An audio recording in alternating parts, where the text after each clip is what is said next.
बात चल रही थी कि धर्म के बिना जीवन में कुछ भी नहीं। जिस प्रकार से वृक्ष को खड़े होने के लिए उसकी जड़ जरूरी है, भवन को खड़े करने के लिए उसकी नींव जरूरी है, और हमारे इस जीवन को या चूल के लिए मूल जरूरी है। मूल नहीं होगा तो चूल क्या होगा। उसी प्रकार से हमारे जीवन में भी धर्म की बहुत बड़ी आवश्यकता है। उसी के साथ में इसको पुरुषार्थ की संज्ञा दी। धर्म पुरुषार्थ। पुरुषार्थ का मतलब होता है जिसको कोई न कोई अर्थ निकले, ऐसा नहीं कि चल रहा है। धर्म और धर्म पुरुषार्थ दोनों में अंतर है। धर्म है स्वभाव और धर्म पुरुषार्थ है उसको स्वभाव को प्राप्ति करने के लिए उद्यमशील होना। उद्यम तो हम बहुत करते हैं, उद्यम नहीं करते। आचार्य श्री जी कहते हैं उद्यम मत करो, उद्यम करो। उद्यम मत करो, उद्यम करो, बनो दमी आदमी। आदमी बनना जरूरी है, तो हमें उद्यम करना है, तभी वह पुरुषार्थ की संज्ञा होगी। और उस पुरुषार्थ में चार, भारतीय संस्कृति में 4 आश्रम की व्यवस्था भी है। कौन कौन से आश्रम होते हैं? 4। धर्म, अर्थ, काम और मोक्ष, ये 4 पुरुषार्थ है। अब 4 आश्रम पूछे हमने, तो 4 आश्रम की व्यवस्था कौन सी है?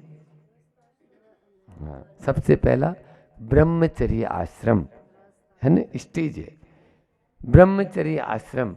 फिर उसके बाद में गृहस्थ आश्रम, वानप्रस्थ आश्रम और संन्यास आश्रम। आप लोगों ने पौराणिक आख्यान या पुराणों को पढ़ा पलटा, उसमें देखा होगा कि प्राचीन समय में यह एक सुव्यवस्था थी, है ना। चाहे राजा हो, चाहे रंट, चाहे गरीब हो, चाहे अमीर, लेकिन उनको ब्रह्मचर्य आश्रम यानी पढ़ाई लिखाई करना होता था, तो गुरुकुल में रहकर ब्रह्मचर्य के साथ में रहना होता था। ऐसा नहीं, आज तो थोड़ा सा पैसा हो जाता है तो आप लोग शिक्षक को खरीद लेते हो और ट्यूटर बुलवा लेते हो। घर पे ट्यूटर आता है आपके, क्यों सेठानी जी, है ना। क्या राजा दशरथ के पास पैसा नहीं था क्या? बोलो, क्या वासुदेव के पास पैसा नहीं था क्या? क्यों गए वो संदीपन आश्रम में पढ़ने के लिए? क्यों गए राजा वशिष्ठ के आश्रम में पढ़ने के लिए रामचंद्र जी? बोलो, क्योंकि शिक्षा हम जाकर लेंगे तभी प्राप्त कर सकते हैं। किसी को हम खरीद कर चाहें तो कभी शिक्षा 3 काल में प्राप्त नहीं हो सकती है। ये एक नियम है, उस नियम को अनिवार्य रूप से ध्यान देना होगा। इसलिए इन 4 आश्रम, ब्रह्मचर्य आश्रम, फिर उसके बाद में गृहस्थ आश्रम। गृहस्थ आश्रम में प्रवेश करते थे। अब गृहस्थी बसाना है। आचार्य श्री जी कहते हैं कि तुम लोगों ने घर कहाँ छोड़ा, क्योंकि घर बसाया ही नहीं तो छोड़ने की बात क्या है। जितने भी हैं आचार्य श्री जी संघ में, सो सब बाल ब्रह्मचारी हैं। तो बाल ब्रह्मचारी है, जिसकी घरवाली हो वो गृहस्थ कहलाता है। अब घरवाली नहीं तो गृहस्थ क्या होगा? वो तो पहले से ही निकल गए। इस प्रकार से गृहस्थ आश्रम, फिर वानप्रस्थ आश्रम। धीरे धीरे धीरे धीरे हमने 5 को शून्य करने पर बोला था 50 की अवस्था में आने वाले हैं या आ गए आप लोग? यहाँ जितने लोग बैठे हैं सब, हाँ बहुत बढ़िया, देखो तेज आवाज में बोल रहे हैं जलगांव वाले। हाँ, तो 5 को शून्य करो। कौन कौन से 5 शून्य बताए थे? बोलो, कोई बताएगा मुझे? हाँ, एक तो याद है, अहंकार शून्य, अलंकार शून्य, 2 हो गए। अंधकार शून्य, अंगीकार शून्य और अधिकार शून्य। अब हमारा कोई अधिकार नहीं, इनको शून्य करना है। धुलिया, दुलिया में शांति नगर में हम ठहरे थे। उनकी ज़मीन वहाँ पर बहुत अच्छी ज़मीन थी। तो मैंने कहा कि यहाँ पर देखो 70-80 घर लाइन से पूरे पूरे लाइन से घर हैं, एक भी एजेंट को दे नहीं सकते, बेच नहीं सकते, और एक भी एजेंट को किराए पे नहीं रह सकते। बहुत व्यवस्थित वह कॉलोनी लगी। और उसमें जो मंदिर बीचों बीच शांतिनाथ भगवान का, उस मंदिर के बाजू में जो ज़मीन थी, तो हमने उनसे कहा कि यहाँ पर एक आपको समाधि भवन भी बनाना चाहिए, समाधि घर, जिसमें घर का त्याग करके वहाँ रखें। ये है संन्यास आश्रम। समझ में आ रहा है क्या? घर में समाधि नहीं हो सकती है, घर में कभी संलेखना नहीं हो सकती। ठीक है, मन को संतुष्टि करने के लिए हमने सब त्याग कर दिया, विकल्प पड़े, लेकिन सिद्ध क्षेत्र है। मैंने उनको एक ही बात बोली, आप उनको सिद्ध क्षेत्र पे रखो, सिद्ध क्षेत्र पे रखो, ताकि उनकी और ज़्यादा विशुद्धि बनती चली जाए और मोह माया से हटते चले जाए। इस प्रकार से धर्म, अर्थ, काम और मोक्ष, ये 4 पुरुषार्थ होते हैं। और ब्रह्मचर्य, गृहस्थ, वानप्रस्थ और संन्यास, ये 4 आश्रम होते हैं। प्रथमानियोग, कर्णानियोग, चरणानियोग और द्रव्यानियोग, ये 4 अनियोग होते हैं। और भी 4 कसाय, क्रोध, मान, माया, लोभ।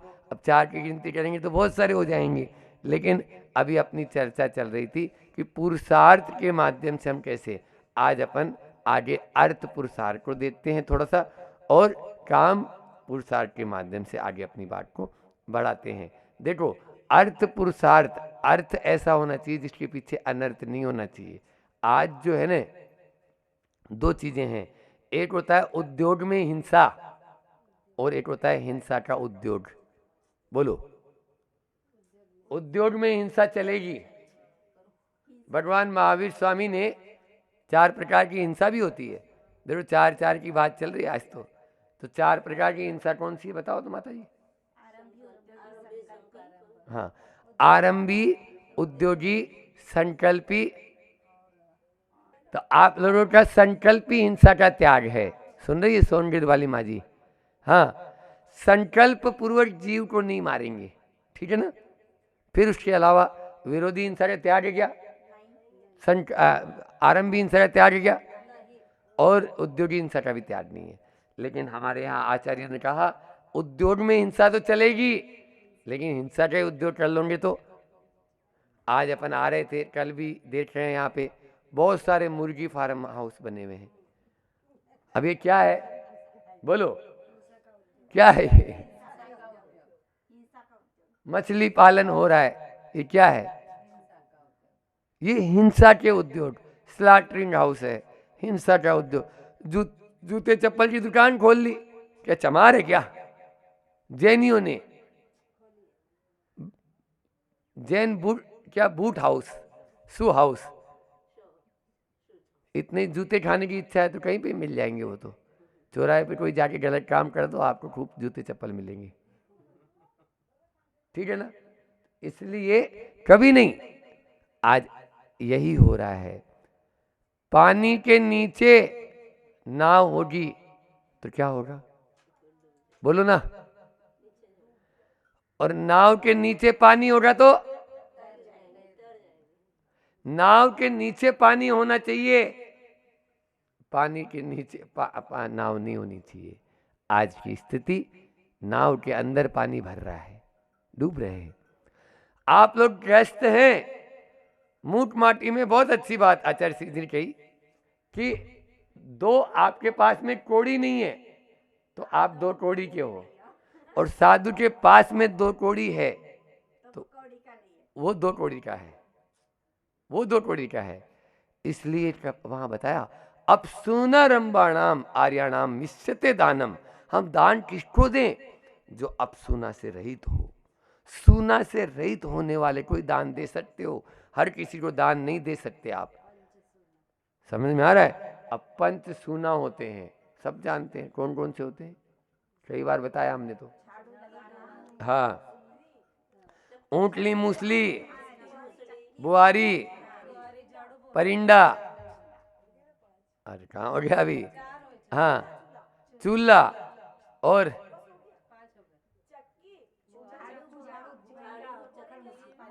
ठीक है। हाँ, तो इस प्रकार से मतलब सिलबट्टा और ऊँटली मूसली एक ही है ना उसको। तो इस प्रकार से ये 5 सूना होते हैं, आप लोगों के पास में होना जरूरी है, साधु के साथ में नहीं होना चाहिए इस प्रकार से। लेकिन आज अर्थ को अर्थ पुरुषार्थ की संज्ञा नहीं दी जा रही है। क्या हो रहा है, अर्थ के पीछे आदमी पागल हो रहा है। एक बार ऐसा हुआ कि एक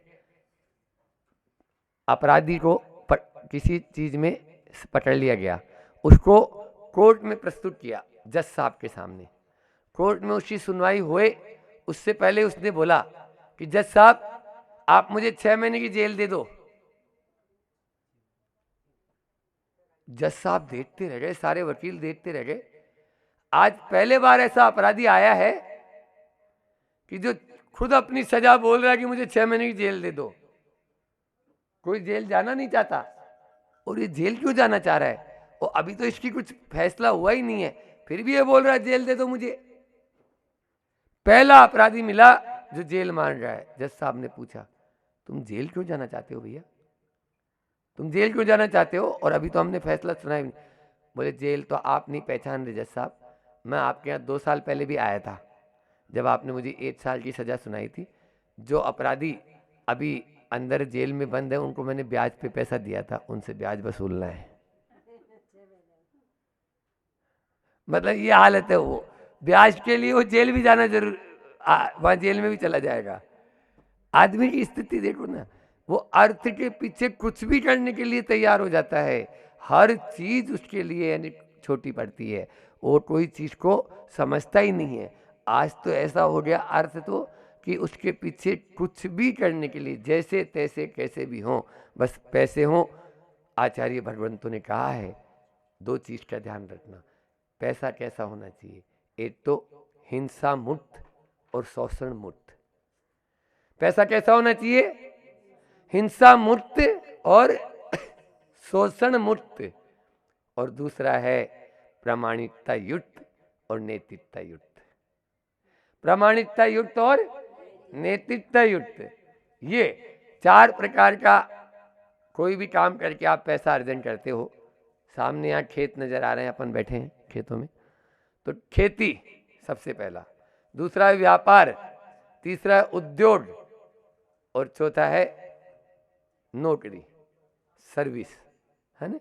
इन 4 प्रकार से पैसा अर्जन होता है, धन अर्जन होता है। धन अर्जन के 4 साधन है, खेती, फिर आज आपके व्यापार, उद्योग फैक्ट्रियां वगैरह, और सर्विस नौकरी। अब इन 4 प्रकार के अर्थोपार्जन के साधन में आपके कोई सा भी, जैसे खेती है, यहाँ खेती की बात कर लूँ मैं आपसे, हिंसा मुक्त होनी चाहिए और शोषण मुक्त होनी चाहिए सबसे पहले। आज हिंसा मुक्त है क्या ये, बोलो? ऐसा देना बस एक जीव नहीं बचे। वो जाके बोल रहा है, बेचने वाला भी जैन, खरीदने वाला भी जैन। बोलो, दोनों होता है कि नहीं होता है? अभी अभी किसी गांव में गए थे, और वहां पर वो खाद बीज की दुकान और पेस्टिसाइड की दुकान जैनी की थी। हम बोलने वाले भी थे, लेकिन फिर मैंने बोला अभी अपन 4 घंटे के लिए हैं अपन, तो चलो यहाँ से। पेस्टिसाइड, फर्टिलाइजर, यूरिया खाद, इसकी दुकान खोल रहे हैं कौन? और वो ऐसे ऐसे केमिकल बेच रहे हैं जिसके माध्यम से अनेकों जीवों की, लाखों करोड़ों जीवों की नहीं, असंख्यात जीवों की, अनंत जीवों की हिंसा हो रही है। और वो खरीदने वाला क्या बोल रहा है पता है? वो ये बोलता है ऐसा देना हमको कि एक भी नहीं, और पावरफुल वाला दो। क्या यानी आदमी को भूत, ये है हिंसा युक्त। हिंसा से मुक्त खेती होनी चाहिए, हिंसा से युक्त नहीं। शोषण से मुक्त होनी चाहिए, शोषण से युक्त नहीं। आज दोनों ही काम हो रहे हैं। आज एक मान लीजिए धरती है, उस धरती माता की पैदाइश, मान लीजिए 2 फसल लेना है आपको या 3 फसल लेना है, 4-4 फसल ले रहा आदमी। हर वो ये चाहता है बस थोड़ा सा बड़ा होए और उसमें फल लगना शुरू हो जाए। ऐसी ऐसी दवाइयां आती है। अभी कहीं पे थे ना अपन, इतना छोटा सा पेड़, उसमें आम लटक गए, कैरी लटक गई है बड़ी बड़ी, वो 2 फीट 3 फीट का पेड़। तो ये सब का सब अपने लिए हानिकारक है। प्रमाणिकता युक्त और नैतिकता युक्त। आज ये धंधा बन गया ना, अब हर आदमी पैसा पैसा पैसा के पीछे ही पागल हो रहा है, इसमें शोषण हो रहा है। दूसरा फिर है, हमें धीरे धीरे धीरे धीरे बढ़ना चाहिए अर्थ के अंदर। अर्थ पुरुषार्थ कब संज्ञा पाएगा? एकदम से उछाल नहीं मारना चाहिए। देखो किस प्रकार का होता है। एक बार ऐसा हुआ, भोपाल की सत्य घटना, किस प्रकार से आप लोग यहाँ पर महिलाएं बैठी हुई हैं, अपने पुरुषों को, क्योंकि धर्म पत्नी कहलाती हैं आप लोग, है ना, धर्मपति नहीं कहा, धर्मपत्नी जो धर्म के मार्ग में लगा देती है। एक आया और पत्नी को बोला, अरे सुन रही हो, आज तो बहुत बड़ा काम और बहुत बड़ा टेंडर अपने नाम से खुला और मैं आज उसके लिए एडवांस भी दे के आ गया हूँ। क्या हुआ? बस कुछ नहीं, 10,000 ढोलक मध्य प्रदेश सरकार को देना है और उसमें एक ढोलक में अपन को 100 रुपये की बचत है। 100 रुपये की बचत है, 10 लाख रुपए अपने घर में आ जाएंगे। बस 15 दिन में उनको टेंडर में अपन को 10,000 ढोलक देना है। पत्नी ने जैसे ही सुना, दोनों हाथों में उंगली डाल ली कानों में, दोनों हाथों से, और बोली कि ये क्या करके आ गए आप? अरे ढोलक किससे बनता आपको मालूम है? चमड़े से, और चमड़े का ढोलक आप देंगे क्या? ये क्या किया आपने? बोला नहीं, मैं नहीं दूंगा तो कोई दूसरा देगा। दे तो दे दूसरा, आपको क्या मतलब था इससे? बोले नहीं, वो तो हमने 5,000 रुपये एडवांस भी दे के आ गया, उनको वहाँ भर के आ गया। बोले पैसा डूबे तो डूब जान दो, आप ये पूरा पहले कैंसिल करो, नहीं तो मेरे भोजन पानी का त्याग। ऐसे पाप की कमाई मुझे नहीं खाना। एक दिन हो गया पूरा, अरे ऐसे ही मान जाएगी, क्या है, महिलाएं हैं ये तो ऐसे ही करती हैं। दूसरे दिन भी उपवास हो गया उसका, अब पति हिल गया, अरे अब क्या करें। तीसरे दिन जब पति ने बोला कि नहीं आज मैं जा रहा हूं, अभी अभी करके आता हूं बस कैंसिल, तब जाके उसने अन्न पानी ग्रहण किया, अन्यथा अन्न पानी भी ग्रहण नहीं किया उसने। ऐसा होता है, देखो ये होता है धर्म से जुड़ा हुआ अर्थ पुरुषार्थ, तब अर्थ पुरुषार्थ की संज्ञा पाता है। ये सत्य उदाहरण है भोपाल का। इसलिए तो आज अपन जो है ना, अर्थ के पीछे ही सब हो रहा है, ये सब नहीं। और अपनी जितनी गूदड़ी है ना, उतने ही पाँव पसारो। समझ में आ रहा है ना? हो क्या रहा है, सामने वाला आपको अच्छे अच्छे ख्वाब दे देता है, आइए आप तो गाड़ी उठाइए हमारे यहाँ से ले जाइए, बस 5,000 रुपये लाइए। अब उसको ये नहीं मालूम 5,000 रुपये में इतनी बड़ी गाड़ी मिलती है क्या? अरे जो 10 लाख की गाड़ी है वो 5,000 रुपये में कैसे दे देगा? बस वो तो आप तो जमा कराओ, फिर उसके बाद में तो हम वसूल कर लेंगे ना, किस्त में। सब चीज़ें किस्तें बांध लेते हैं, 1-2 महीने 4 महीने 5 महीने तक तो किस्त दे देता है, उसके बाद में क्या होता है, किस्त दे नहीं पाता है। वो आता है गाड़ी उठा के ले जाता है, गाड़ी भी गई, बोलो पैसा भी गया। यही हो रहा है अभी। एक बार ऐसा ही हुआ, एक आज के इंसान की हालत तो कैसी होती है कि एक पुलिस पकड़ ली एक आदमी को, तो पुलिस ने उसके सामने 2 ऑप्शन रखे, या तो ये 100 मिर्ची खा ले और नहीं तो 100 डंडा खा ले। तो वो बोला डंडा खाना तो बढ़िया नहीं, मिर्ची खा लेते हैं। तो उसने मिर्ची खाना शुरू किया। अब कितनी खाएगा, 10-12 मिर्ची खा पाया। बोला तुम तो डंडा ही मार लो, तुम तो डंडा ही मार लो। उसने डंडा मारा, अब डंडा भी कितना मारता, 8-10 डंडे पड़े, 12 डंडे पड़े। बोला नहीं नहीं मिर्ची खा लूंगा। वो फिर मिर्ची खाना शुरू कर दिया, फिर मिर्ची खाया, फिर वही 10-12 मिर्ची खाया, फिर वो नहीं नहीं आप तो डंडा मार दो, फिर डंडा भी। उसने 100 मिर्ची भी खा ली और 100 डंडे भी खा लिए। ये आज के इंसान की हालत है, समझ आई? ऐसा ही हो रहा है, ये है किस्तों का हाल है, क्योंकि वो किस्त में काम कर रहा था ना। इसलिए अपने आप को अब इनसे बचाइए, प्रामाणिकता युक्त होना चाहिए। एक उदाहरण सुना के अपनी बात को विराम देता हूँ। ये भी सत्य है, अपन लोग महाराष्ट्र के उस प्रांत में जा रहे हैं जहाँ पर कभी श्रीमद राजचंद्र जी यहाँ पर रहा करते थे, और अपने इसी नासिक के पास में उनका एक आश्रम है देवलाली में, है ना, गजपंता के आश्रम पास में देवलाली। तो वहाँ श्रीमद राजचंद्र जी का नाम तो आपने सुना होगा, है? बहुत जगह है। तो वो श्रीमद राजचंद्र जी बहुत अच्छे व्यापारी थे, जवाहरात के व्यापारी थे, और उन्होंने एक किसी से बड़ा सौदा हुआ, किसी जैन व्यक्ति से उनका सौदा हुआ कि भाई इस तारीख को इतना इतना मुझे ये देना है, मतलब हीरे जवाहरात का काम था, बड़ा व्यापार था। तो ठीक है, एकदम से भाव इतने बढ़ गए कि वो यदि सामने वाला पूरा बिक जाए, पूरा मकान वकान सब दुकान उकान सब बेच दे वो, तो भी वो श्रीमद राजचंद्र जी का सौदा दे नहीं सकता था। श्रीमद राजचंद्र जी को मालूम चल गया वो सामने वाला टेंशन में भी है, और ये आपत्ति उसके ऊपर एक तरह से, उसको क्यों टेंशन में रखें अपन। तो वो उसके घर पहुंच गए, बम्बई की घटना ही इसी बम्बई की। तो बोले कि वो सामने से आता देखकर उसके तो पांव तले से जमीन खिसक गई, अब क्या करेंगे, तो सामने वाला तो आ गया अपनी। तो वो बोला कि नहीं, मैं आपका पाई चुका दूंगा, और मैं चाहे पूरा बिक जाऊं लेकिन फिर भी मैं आपका दे दूंगा। मैं बोल तो रहा हूं, आप ऐसा क्यों समझ रहे हो, मेरी बात पर, मेरी जबान पे विश्वास करो, मैं सब दे दूंगा। व्यापारी बोल रहा है, पहले पेपर लेके आओ। पेपर लेके आया, जैसे ही हाथ में लिए किए, उसको फाड़ के चिंदी करके और वहीं डाल दिया। ये क्या कर दिया आपने, व्यापारी ने बोला। तब श्रीमद राजचंद्र जी जवाब दिया, मैं जैन हूं, दूध पीता हूं, किसी का खून नहीं, मैं घर बसाना जानता हूं, घर उजाड़ना नहीं, किसी का घर उजाड़ नहीं सकता। इसलिए ये मैं आज के बाद समझ लो, अपना और मेरा और तेरा, तुम्हारा कोई सौदा हुआ है, भूल जाओ उस सौदे को। मैं जान रहा हूँ कि तुम पूरे चले बिक भी जाओगे तो भी नहीं चुका पाओगे, इसलिए कोई नहीं, आपने अपन जैसे पहले थे वैसे ही रहेंगे। ऐसी उदारता आज के व्यक्तियों में है क्या, बोलो, है?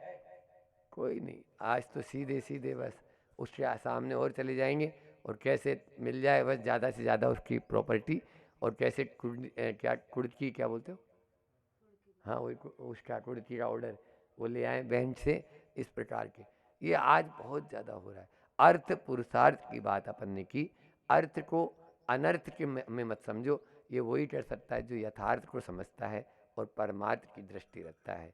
मैंने एक दिन बोला था ना कि परमार्थ की ओर दृष्टि रखो और यथार्थ को समझो। यथार्थ क्या है? कुछ भी लाए थे क्या आप?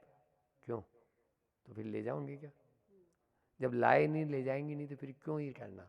इस प्रकार से अपनी दृष्टि को बदलेंगे तभी अपना जीवन सफल होगा। आज इतना ही रखते हैं। बोली अहिंसा परमो धर्म की। धरण गांव वाले सच पूछें तो वास्तविकता में बहुत पुण्यशाली जीव है, इसमें कोई दो राय नहीं। तो धरण गांव वालों, पहले आप अपनी खुद की गांव की परिभाषा समझ लें। धरण गांव का ध कह रहा है, धरण गांव का ध कह रहा है कि धर्म को मानने वालों को ही ऐसे वैरागियों का मिलन देखने को मिलता है। धर्म को मानने वाले को ही, आपने धर्म माना है तभी तो ऐसे वैरागी, और कहीं नहीं हुआ, यही क्यों हुआ? तो धर्म को निश्चित यहाँ के मानते होंगे। और र क्या कह रहा है कि रत्नत्र की प्रति श्रद्धा रखने वालों को ही ऐसा वैरागियों का मिलन देखने को मिलता है। ण क्या कह रहा है? ण कह रहा है कि नमो लोए सब्बु साहुड़म की जाप करने वाले को ही ऐसे वैरागियों का मिलन और दर्शन देखने को मिलता है। और गा क्या कह रहा है? गाते हैं गुरु भक्ति के गीत, गाते हैं गुरु भक्ति के गीत, उन्हें ही ऐसे वैरागियों का मिलन देखने को मिलता है। वह क्या कह रहा है? वह कह रहा है कि वचन गुरु के हृदय में जो रखने वाला है उसी को ऐसे वैरागियों का दर्शन और मिलन देखने को मिलता है। सचमुच में पुण्यशाली हैं आप लोग कि आप लोगों को यहाँ पर प्रभु के दर्शन तो हो ही रहे, साथ साथ में गुरु के भी दर्शन हो गए हैं। अभी एलक जी, अब पूर्व में क्या बार बार छुल्लक जी निकलता है एलक जी, वो ज़्यादा छुल्लक जी अवस्था में हमने देखा है उनको।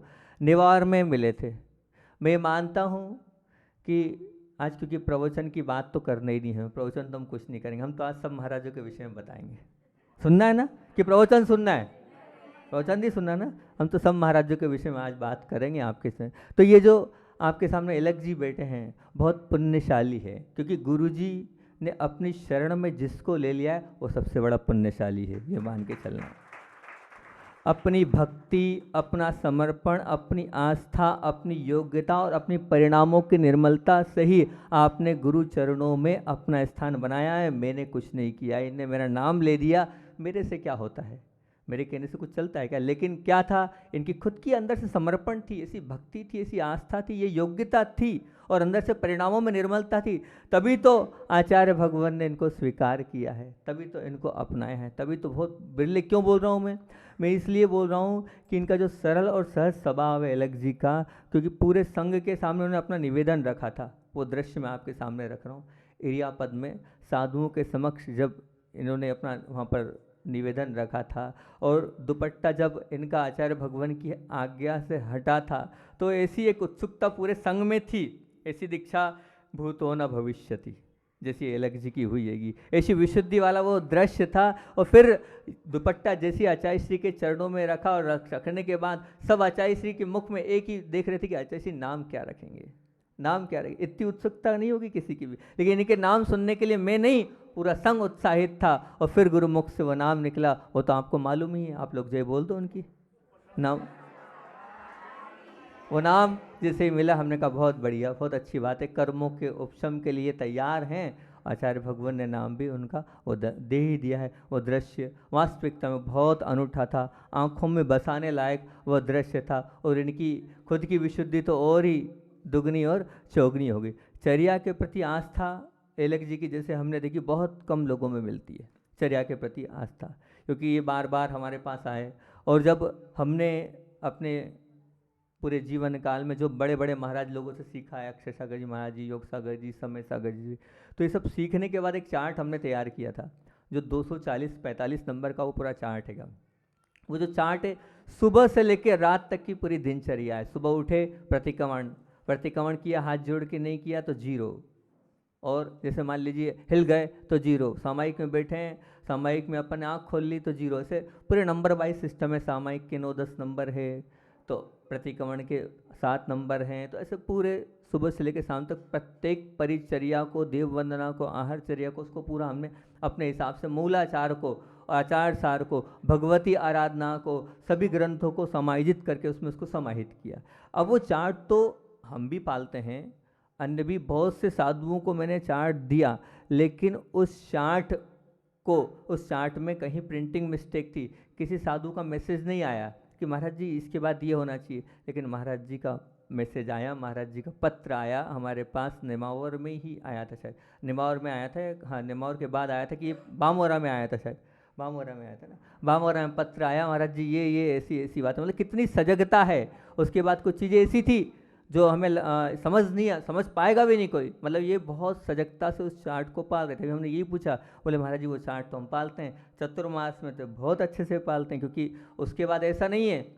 हमने उसमें कान भी खींचे अपने खुद के, अगर नंबर 1, 2, 3 पूरा उसमें कैटेगरीज कर रखी। अगर फेल होते हैं तो क्या करना है, हमें जागरण करना है, हमें रस परित्याग करना है, हमें काय क्लेश करना है, ऐसा पूरा पनिशमेंट उसमें लिखा है। और वो एलक जी वो पूरा का पूरा चार्ट जो मुनियों को पालना है, वो चार्ट एलक अवस्था में आप पाल रहे हैं। भले आप एलक है लेकिन मुनिवच्चर्या का पालन कर रहे हैं। और हमारी भावना तो ये कि जल्द से जल्द आपकी जिनेश्वरी दीक्षा हो। आपका समर्थन है सबका। आज जब सुबह ये लंगोट को संभाल रहे थे, वहाँ पर कर रहे थे, तो हमने ये कहा हमारी अंदर से ये भावना है भैया, आपकी जल्दी से जल्दी ये लंगोट भी छूट जाए और आप भी अपना कल्याण कर लो। और निश्चित तौर से आपके अंदर की जो विनम्रता है, आदर भाव है सबके प्रति, सभी को सीखने योग्य। ऐसी विनम्रता, ऐसे आदर भाव सभी के अंदर होना चाहिए, तभी हमारा कल्याण होगा। वैयावृत्ति की भावना भी आपकी है। संग में रहकर प्रत्येक साधु के पास जाकर आप वैयावृत्ति करते थे। इस प्रकार से हमारे एलक जी हैं, और इनका हम तो है ही, और आप भी सद्भावना भाव कि इनकी जल्द से जल्द जिनेश्वरी दीक्षा हो, और आप लोग भी इनको नमोस्तु करें। अब बात आती है पूज्य संधान सागर जी की, क्योंकि मौका कम मिलता है, आज मिला है तो चौका लगा लो। पूज्य संधान सागर जी महाराज जी जो बड़े ही, मतलब भले ही आपको ऐसा लगता है कि बहुत अंदर से नरम हैं, बाहर से बोले थोड़े बहुत ऐसे हैं, लेकिन आप कभी कभी बोलते हैं अरे महाराज जी को ऐसा, लेकिन बहुत अंदर से नरम है, बहुत साफ्ट हैं। और सबसे बड़ी बात बताएं, आज हम एक आहार एक उपवास कर रहे हैं ना, उस एक आहार एक उपवास का सबसे ज़्यादा पुण्य का हिस्सा उनके खाते में जाता है। पूरा सहयोग करते हैं, हमें इतना चलना है बिल्कुल उतना ही चलते हैं, जैसा हम बोलते हैं उसमें सब प्रकार से तैयार हैं। तो पूरा अच्छे से हमारा पूरा ध्यान रखते हैं, हमारी पूरी वैयावर्ती कर रहे हैं। ऐसे बोलो पूज्य संधान सागर जी महाराज की। अब हम आपके सामने हमारे साथ ही हम 14 भाई एक साथ निकले थे, एक साथ हमारे लोगों की ड्रेस चेंज हुई थी।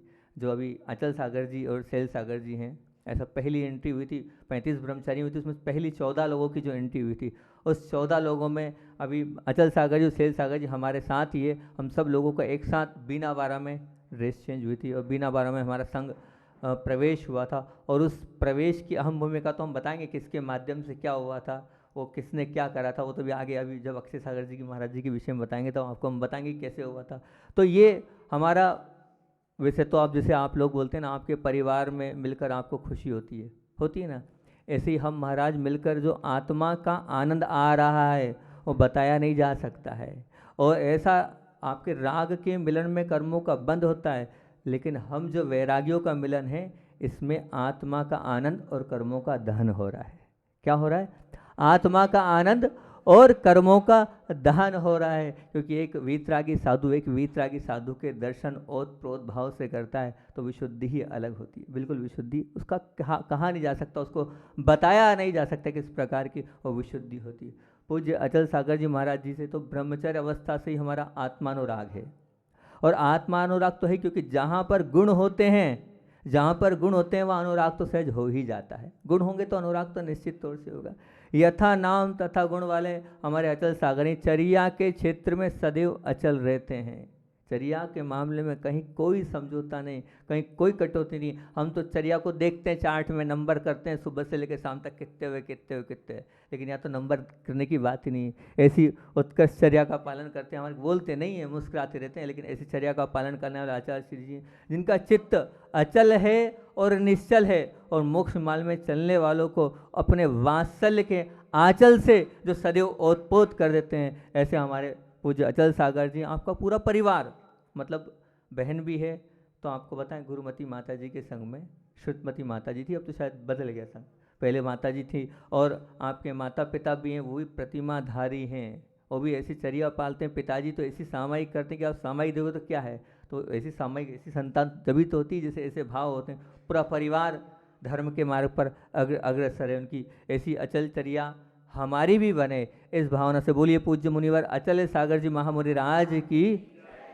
अब पूज्य शैल सागर जी की अगर हम बात करें तो यथा नाम तथा गुण वाले हैं। अपनी चर्या में पर्वत होता ना, पर्वत कैसे अडिग रहता हैगा, ऐसे वो अडिग रहते हैं अपनी बात को लेकर अपनी, और हमेशा वो बात कौन सी, वो सत्य के साथ रहते हैं। जहाँ पर सत्य है वो अडिग रहेंगे, किसी की नहीं मानेंगे, कोई भी हो। यहाँ तक कि हमने देखा बड़े बड़े संघ में जब थे तो बड़े बड़े महाराजों के जहाँ गलत है खड़े हो गए, महाराज जी ये ठीक नहीं लग रहा है, मतलब हम लोग डर जाते थे कि भैया कैसे क्या कहेंगे क्या कहना नहीं, लेकिन आचार्य जी के सामने भी बड़े, और जहाँ सत्य होता था वहीं वो अचल होते थे, ऐसे नहीं अडिग होते थे, सेल के सामने खड़े होते थे। ऐसे हैं मिलनसार तो हैं ही हैं, और हृदय में जिनके मिलनसारता होती है तो सब तो उनसे जुड़ते ही। इसलिए सबसे बड़ी बात तो ये है कि सदैव उनसे लोग जुड़ते चले जाते हैं, मिलते चले जाते हैं। जैसे मिलनसार अनुशासन और नियमों के पालने में और पलवाने में, दोनों में बहुत कट्टर है। अंदर से आपको लग रहा है लेकिन अंदर से वो भी, जैसे संधान सागर जी है ना नरम, उससे भी ज़्यादा नरम वो है। बाहर से कड़क लगता है चेहरा देखकर, उनको डर लगता है, बहुत सारे लोग बच्चे बोलते डर लगता है हमें, लेकिन बहुत सरल सहज। और सबसे बड़ी आपको होता है वैयावृत्ति के क्षेत्र में आपका जो उत्साह वो अलग ही है। संग में रहकर हमने देखा आचार्य भगवान के आहार कराना सहज नहीं है। उन क्योंकि आचार्य भगवान लेते हम जैसे एक ही बार है, लेकिन वो एक बार भी अच्छे से नहीं ले पाते हैं। इतनी भीड़, उस पूरे 100, 150, 200 लोगों के बीच में आहार करवा पाना बहुत मुश्किल होता है। और जैसे हम जैसे थोड़ी कि इशारा कर दे ये कुछ नहीं करते हैं, वो तो उत्कृष्ट चर्या के धारक हैं। उस पूरी भीड़ भाड़ में जब तक पूज्य मुनिवर शैल सागर जी संग में रहे, रोज गुरुदेव के आहार कराने जाते थे और स्वयं 12 साढ़े 11 बजे उठ रहे हैं, पूरा चर्ची का आहार कराएंगे, यहाँ लाएंगे और फिर छोड़ेंगे। ऐसी अनन्य भक्ति और गुरुदेव के प्रति वैयावृत्ति के भाव पूज्य मुनिवर के थे। और यहाँ तक एक गुण आपको बता देता हूँ, महाराज जी का एक बहुत अच्छा गुण हैगा। महाराज जी जो हैं आध्यात्मिक और वैराग्य से रोमांचित करने वाली कविताएं बहुत अच्छी लिखते हैं, बहुत अच्छे कवि भी हैं। क्योंकि हमने एक बार ये कविता लिखते थे तो हमने एक बार इनसे निवेदन किया कि महाराज जी आप सबके लिए लिखते हो, कुछ हमारे लिए लिख दो। तो बोले बोलो क्या लिखना है। तो हमने हम हमेशा उनको अपने लिखते, अपने जहाँ बैठते थे वो लिख के रखा था हमने 4 बातें। धीरे बोलो, मीठा बोलो, कम बोलो और ज़रूरत होने पर बोलो। कम बोलो, धीरे बोलो, मीठा बोलो, ज़रूरत होने पर बोलो। ये 4 बातें हमारे सामने हम लिखते थे। हमने कहा इस पर एक कविता लिख दो। हमने कहा नहीं और अगले दिन इतनी सुंदर कविता लिख के महाराज जी ने पेश कर दी, ये लो महाराज जी। मैंने कहा बहुत अच्छी बात है। वो कविता भी हाल हमारे पास बैग में देखी, हमने पिछली बार आते तो सुनाई थी उनको वो कविता, अभी इस बार वो मिल नहीं रही थी, नहीं तो आपको वो कविता भी हम सुनाते। तो ऐसे कवि भी हमारे महाराज हैं। आप लोग पारोला तो जा ही रहे हैं, लाभ लेना, खूब सारी कविताएं उनसे सुनना महाराज जी से। तो ऐसे पूज्य मुनिवर, क्योंकि सबको सुनना है, बोलने को तो हम बहुत बोल सकते हैं हर महाराज जी के लिए, लेकिन सबको भी तो सुनना है। पूज्य मुनिवर ज्येष्ठ से शैल सागर जी महाराज जी की जय। अब पूज्य नेमी सागर जी, जिनकी चर्या में साक्षात मूलाचार और वचनों में समय सार झलकता है, जिनकी चर्या में साक्षात मूलाचार और उनके वचनों में समय सार झलकता है। और दूसरी बात, गुरु के प्रति जो समर्पण की बात उनके हर वचन में निकलती है, जो है वो गुरु जी, जो है वो गुरु जी। बहुत कम होते हैं, दीक्षा तो ले लेते हैं, लेकिन गुरु जी के प्रति इतना समर्पण बहुत मुश्किल से मिलता है। मैं तो हमेशा उनको देख के यही कारिका बोलता हूँ रत्नकर्ण सावाकाचार्य की, विषयासा वसाती तो निरारंभो परिग्रह ज्ञानाध्यान तपोरक्त तपस्वी शः प्रशस्यते। क्योंकि जिनको देखकर ही हम कह सकते हैं कि वैराग्य का दिग्दर्शन हो जाता है, त्याग की धरा का मूल्यांकन हो जाता है। ऐसे पूज्य नेमी सागर जी महामुनि राज है, जिनके सरलता और सहजता बिल्कुल। अभी भी हम गए तो हम दोनों महाराज जी वंदना के लिए गए, वंदना करने गए तो वंदना करने पे वो बड़ी मुश्किल से अंदर आए, बहुत हाथ पकड़ पकड़ के उनको अंदर कमरे में किया। कमरे में करने के बाद पाटे पे नहीं बैठे वो, क्योंकि वहाँ पाटा एक ही था, वो ऊपर बैठते हम नीचे बैठते। देखो कितनी बड़ी लघुता है, वो नीचे बैठे, बोले नहीं मैं ऊपर नहीं बैठूंगा। पहली बात तो करना नहीं भक्ति, अब करना है तो मैं नीचे बैठूंगा।